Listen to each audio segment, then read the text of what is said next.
kaalaman sa bahagi ng barya o anatomy of a coin.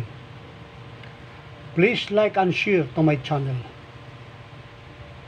Magandang buhay at araw po sa ating lahat. Kumusta po kayo mga kapatid?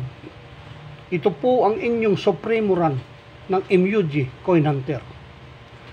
Gusto ko rin po ipabatid sa inyo na ang inyong lingkod ay kasalukuyang Regional Secretary General ng Makabansang Unifikasyon ng Guardians Region 8. Ang vlog ko ngayon ay para sa kaalaman ng lahat tungkol sa mga bahagi ng barya na sa wikang English ay anatomy of a coin. Ang bagay na ito ay importante lalong-lalo na sa mga baguhang kolektor at sa nangangarap pa lamang sa habing ito. Dahil sa araw-araw tayo po ay nakakahawak ng pira o barya sa ating pangkabuhayan. Mayroong akong ipapakita na larawan at sampol ng mga baryang 2018 Kennedy half dollar ng United States of America at ang tatlong barya ng Pilipinas na 1906 USPI o United States Philippine Island 1 piso coin, 1972 at 1974 na baryang piso na ginawa ng Bangko Sentral ng Pilipinas. Panumbalik na aral.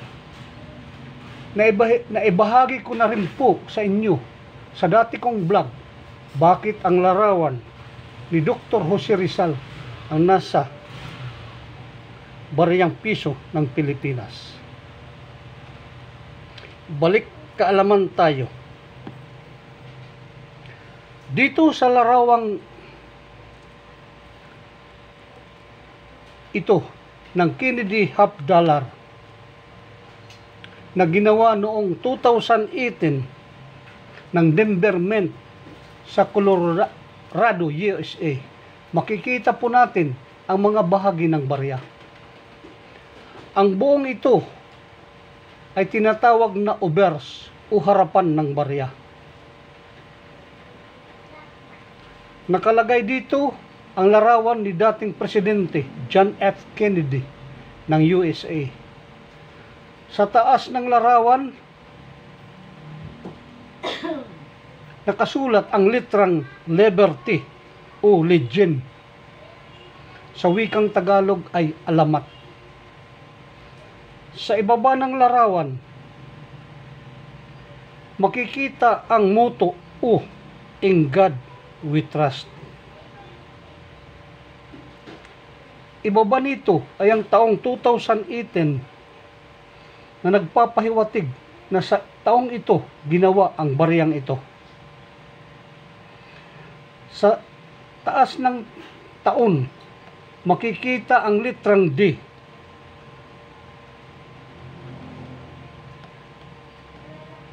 O mint mark kung saan ginawa ang barya.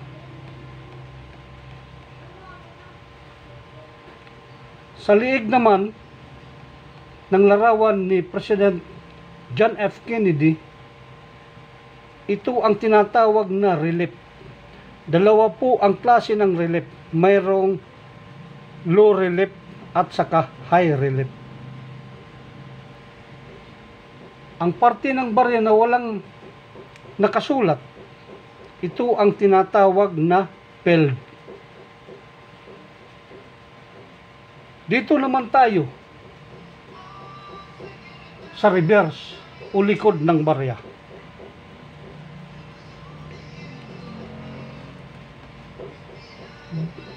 Itong agila ay tinatawag na USA cell o silyo ng bansang Amerika na nakasulat sa taas na United States of America. Itong mga dots ay umaabot ng 50 dots. Ang kahulugan nito ay bumubuo ng lugar sa bansang United States of America mula Delaware hanggang Hawaii. Sa ibaba nito ay makikita ang $1 na nagtataglay ang halaga ng baryang ito. Sa dulo ng barya o edge ay tinatawag na edge at napapalibutan siya ng rim sa harapan at sa likod ng barya.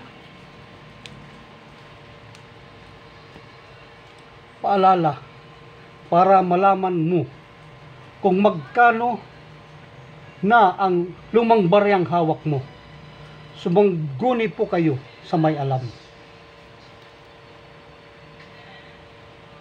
Ito pong sample na 1906 na USPI ng Pilipinas. Ang baryang ito ay umaabot na ngayon ng milyon. Lalong-lalo na pag nagraduhan ng third-party grading services tulad ng NGC, PCGS at iba pa sa Amerika. At sa mga baryang ito naman na 1972 at 1974, dahil sa dami nito, ngayon ay nilalako na lamang ito sa Divisoria, Manila ng 20 pesos ang bawat isa. Sana nakapagbigay kaalaman ako ng dapat ninyong malaman tungkol sa barya. Bago ako magtapos, shout out pala kay Barangay Kapitan Joey Obera ng Barangay 74, Lower Nulatula, Tacloban City. Shout out din sa kanyang mga miyembro ng sangguniang barangay sa nasabing lugar. Kay Kagawad Mark Amano, Kagawad Iman Apostol, Kagawad LB Carmen, Kagawad Boy Ustria, Kagawad Nelia Malati, Kagawad Lita Abilio, Kagawad Ronnie Casio, yours truly. At ganun din kay Iski Chairman Aaron Caminong. Shout out din pala kay Mines Tunyakaw, Junjun Dorato at Udoy Ragot, ang kasalukuyang sekretary, treasurer at records keeper ng barangay.